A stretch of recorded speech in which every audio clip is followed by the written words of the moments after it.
Hi friends, இன்றைக்கி நம்ம வீடியோவில் என்ன பார்க்க போகிறோம்? வீட்டிலையே நல்ல சுவையான பன்னீர் எப்படி செய்யலான்றது பார்க்கலாம்.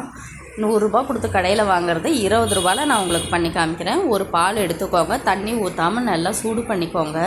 அது இப்படி பொங்க வரப்போ சிம் பண்ணிவிட்டு ஒரு ½ லெமனை ஃபஸ்ட்டு பிழிஞ்சு விட்டுக்கோங்க. பாருங்கள் ஃப்ரெண்ட்ஸ், பிழிஞ்சு விட்ட உடனே நல்லா ஒரு ஸ்பூன் கரண்டி வச்சு நல்லா கிளறி விடுங்க. அதுக்கப்புறம் மறுபடியும் ஒரு ½ ஸ்பூன் லெமனை நீங்கள் அதில் போட்டிங்கன்னா அந்த தண்ணியும் பன்னீரும் தனித்தனியாக பிரிஞ்சு வருது பாருங்கள். இந்த டைமில் ஸ்டவ் ஆஃப் பண்ணிவிடுங்க.